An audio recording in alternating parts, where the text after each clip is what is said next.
Friends, this Mansi Goswami from the bioscience arena. So आज की इस वीडियो में हम क्रोमोसोमल एबनॉर्मेलिटी के बारे में डिस्कस करेंगे।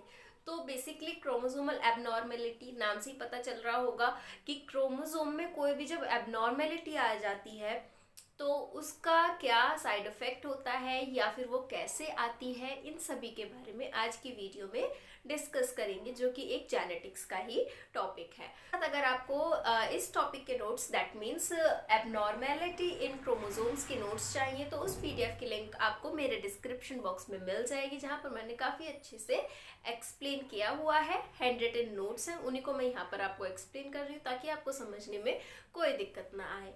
तो अब सबसे पहले हम किसी के एबनॉर्मेलिटी के बारे में डिस्कस करते तो हमें पता होना चाहिए कि बेसिकली उसका मेन स्ट्रक्चर क्या है और उसका मेन फंक्शन क्या है। तो इस पे मैंने एक सेपरेट वीडियो बनाई हुई है स्ट्रक्चर ऑफ क्रोमोसोम पर, आप वहां पर जाकर चेकआउट कर सकते हैं। लिंक आपको मेरे डिस्क्रिप्शन बॉक्स में मिल जाएगी। क्रोमोसोमल एबनॉर्मेलिटी कैसे आती है, जैसे कि हमें पता है, हम ह्यूमन बीइंग की बात करेंगे तो हमें पता है ह्यूमन बीइंग में टोटल नंबर ऑफ क्रोमोसोम्स कितने होते हैं। सो देयर आर 46 क्रोमोसोम, और हम बोले कि 23 पेयर ऑफ क्रोमोसोम प्रेजेंट होते हैं किसी भी नॉर्मल ह्यूमन बीइंग में।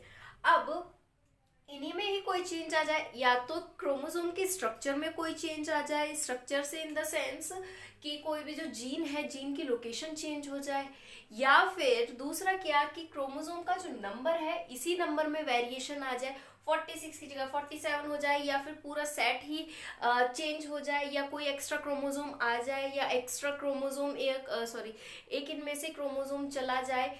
तो ये सभी जो चेंजेस होते हैं, वेरिएशन होते हैं, इसकी वजह से क्रोमोसोम में एबनॉर्मेलिटी आ जाती है। तो आई होप आपको ये पॉइंट क्लियर हो गया होगा। तो अब एबनॉर्मेलिटी जो होती है क्रोमोसोम की, बेसिकली दो पार्ट में डिवाइड की गई है।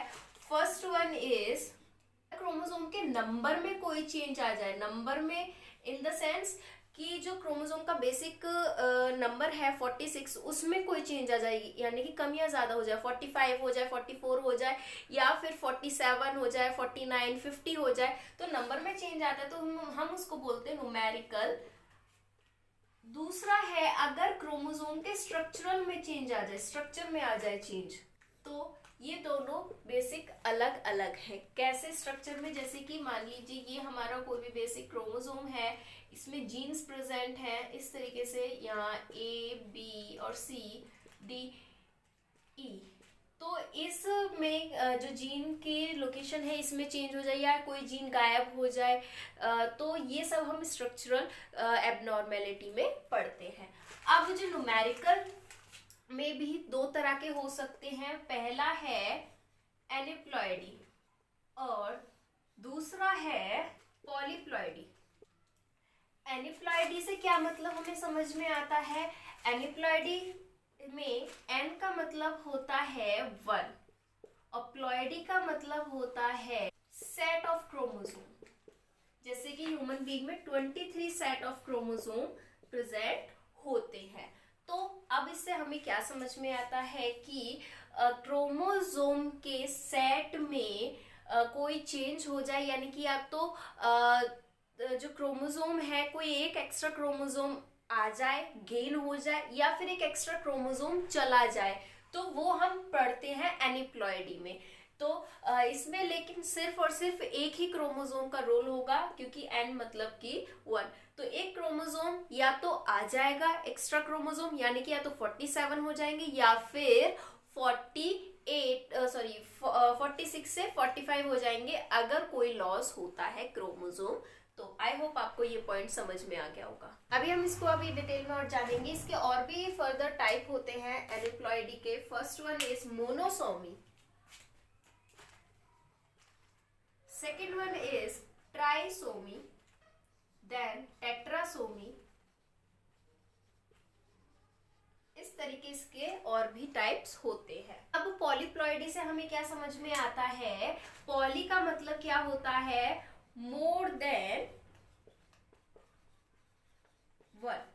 तो यानी कि पूरे सेट में, क्रोमोसोम के पूरे सेट में ही अगर एक क्रोमोसोम लॉस हो जाए या फिर गेन हो जाए तो उसको हम बोलते हैं हैं पॉलीप्लॉइडी। आई होप आपको दोनों में डिफरेंस समझ में आ गया होगा। जैसे कि अगर हम बात करें, जहाँ अगर हम एनिप्लॉइडी के बारे में बात करें तो जो सेट होता है डिप्लॉइड होता है जनरली ह्यूमन बीइंग में, यानी कि 2 क्रोमोसोम प्रेजेंट होते हैं, यानी कि एक पेयर प्रेजेंट होता है किसी का भी, तो जो ये पूरा एक सेट बोला जाएगा। अगर इसमें एक एक्स्ट्रा क्रोमोसोम आ जाता है और भी फर्दर इस तरीके से पूरे 23 होते हैं, तो इस तरीके से पूरे 23 सेट होते हैं। तो इस पूरे 23 सेट में सिर्फ अगर एक सेट में ही हमारा क्रोमोसोम आ जाता है तो ये है एनिप्लॉइडी। लेकिन अगर पूरे सेट में ही कोई एक क्रोमोसोम एक्स्ट्रा आ जाए या फिर एक एक्स्ट्रा क्रोमोसोम चला जाए तो उसको हम बोलते हैं पॉलीप्लॉइडी। जैसे कि इस पूरे सेट में ही अगर एक एक क्रोमोसोम और एंटर हो जाते हैं इस तरीके से पूरे 23 सेट में, then it will be known as polyploidy. I hope आपको ये टर्म क्लियर हो गए होंगे दोनों ही। अभी हम डायग्राम के साथ और समझेंगे। अब उसके बाद पॉलीप्लॉइडी को भी आगे फर्दर डिवाइड किया गया है, जैसे कि ट्राइप्लॉइडी। ट्राइप्लॉइडी से क्या मतलब है, अगर एक एक एंटर हो जाता है तो अब ये 3 हो जाते हैं, तो ये हो गया ट्राइप्लॉइडी। अगर 4 हो जाते हैं तो वो हो जाता है टेट्राप्लॉइडी।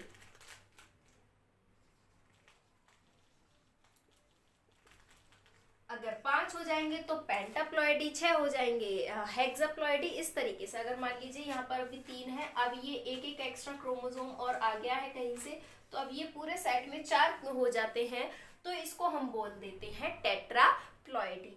तो ये हमारे न्यूमेरिकल कैसे वेरिएशन आते हैं क्रोमोसोम में, ये आपको पॉइंट क्लियर हो गए होंगे। अब स्ट्रक्चरल के बारे में थोड़ा सा अगर डिस्कस करें तो क्रोमोसोम के स्ट्रक्चर में इन केस कोई चेंजेस आ जाते हैं, जैसे कि अगर हम बात करें सबसे पहले ड्यूप्लीकेशन। ड्यूप्लीकेशन से हमें क्या समझ में आता है कि जब कोई भी क्रोमोसोम में जीन डुप्लीकेट हो जाती है तो उसको हम ड्यूप्लीकेशन कहते हैं। जैसे कि मान लीजिए ये हमारा कोई भी क्रोमोसोम है, इस पे जीन्स प्रेजेंट हैं ABCD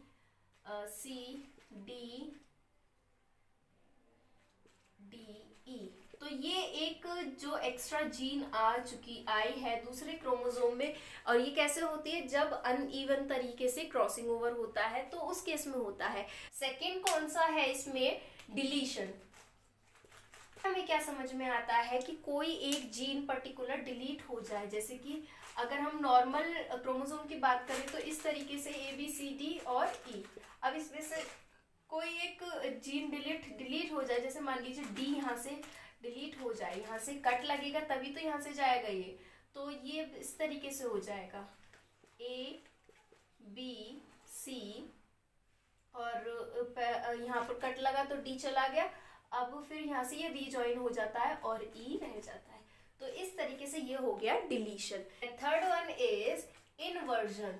इन्वर्जन नाम से ही पता चल रहा है कि अगर इन्वर्ट हो जाए यानी कि आगे पीछे हो जाए, जैसे कि मान लीजिए जो नॉर्मल क्रोमोसोम है वो कैसे होगा,